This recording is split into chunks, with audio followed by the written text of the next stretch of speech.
بە دروشمی بەرزکردنەوەی تێکۆشان پەیمانی سەدەتێک دەشکێنێن کوردستان دەپارێزین وەرن هەمومان پێکەوە نەورەزی ئازادی و سەری ساڵی نوێی کوردی لە قەندیلی سەرکەش پیرۆز دەکەین. گەلی ئازادی خوازی خۆراگری کوردستان حاشا هەڵنەگرە ئاگری نەورۆز لە دێرۆکی کوردان و گەلانی ناوچەکەدا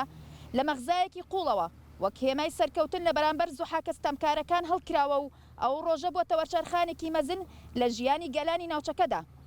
لە ڕۆژگاری ئەم ڕۆژماندا مەشخەڵی ئەو ئاگرە لە دەستی بەهێزی کوڕان و کچانی شۆڕژگەری نەوەکانی کاوەی سەردەم و خوێندکارەکانی ڕێبەر ئاپۆ بڵێ سەدارترە و لە لووتکەی چیابەرزەکانی کوردستان دەگەشێتەوە و مژدەی سەرکەوتن ئەدا بەسەر ڕژێمە داگیرکەر و تاریک پەرستەکاندا کە بوونەتە بەڵای سەری گەلان و مرۆڤایەتی.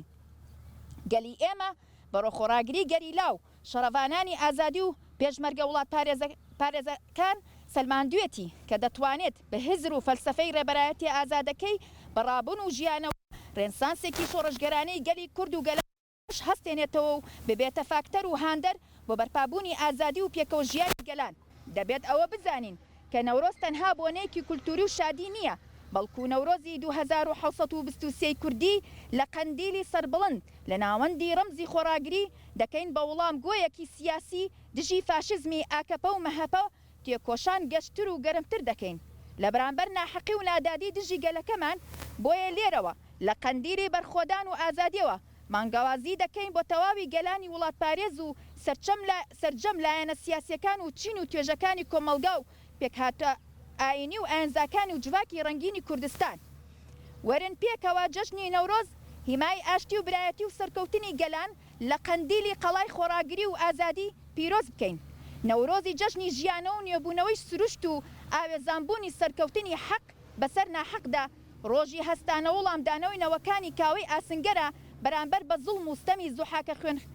خوێنخۆرەکان کە لە ئەمڕۆدا ئەردۆغان و هاوپەیمانەکانی هەڕۆژە لە شار و گوند یان شوێنێک خوێنی منداڵ و گەنج و ژنانی کورد دەڕێژن و تێر نابن. نەورۆز لە هەموو گەلی کورد پیرۆز بێ لە هەموو جیهانیش لە هەر کوێیەک بێ.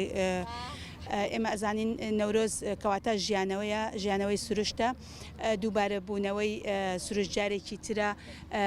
بۆیە ئێمە ئەڵێن بە بەرزکردنەوەی تێکۆشان پەیمانی سەدە تێکەشکێنین و کوردستان نەپارێزین. هەڵبەتە نەورۆز کەواتە نەورۆزی کوردان نەورۆزی سەرکەوتنە، نەورۆزی نێوبوونەوەیە، بۆیە گەلی کورد لەم کاتەیە چکە ئێمە ئەزانین هەم سروشتیش بەرەو بەهار ئەچێ، کەواتە زستان تێکەشکێنێ، سەرماوسۆڵە تێکەشکێنێ و هەموو دار و درەختەکان سەوزە بن، بۆیە گەلی کوردیش بە هەمان شێواز ئەو کولتورەی خۆی جارێکی تر سەوز ئەکاتەوە، جارێکی تر تێکۆشان بڵند ئەکا، ئەو سەرکەوتنی گەلی کورد بەسەر زۆردارانە جارێکی تر ئەوەشە ژیانەوە دووبارە ئەکاتەوە، جارێکی تر ئازادی بۆ گەلی کوردەیەنێ. بۆیە ئێمە ئەڵێن نەورۆزی ئەمساڵ نەورۆزی ئەبێت نەورۆزی سەرکەوتن بێ بەسەر دوژمنانە، بەسەر داگیرکەرانە، پەیمانی سەدەش تێک بشکێنین، چونکە ئێمە ئەزانین بەرەو 100 ساڵەی پەیمانی لۆزان کۆتایی هاتنی پەیمانی لۆزانە چین، بۆیە ئەبێ ئێمە بەم نەورۆزەیە هەمومان لە قەندیلە نەورۆز پیرۆز بکەین بۆ ئەوەی ئەو پەیمانی سەدەیە تێک بشکێنین،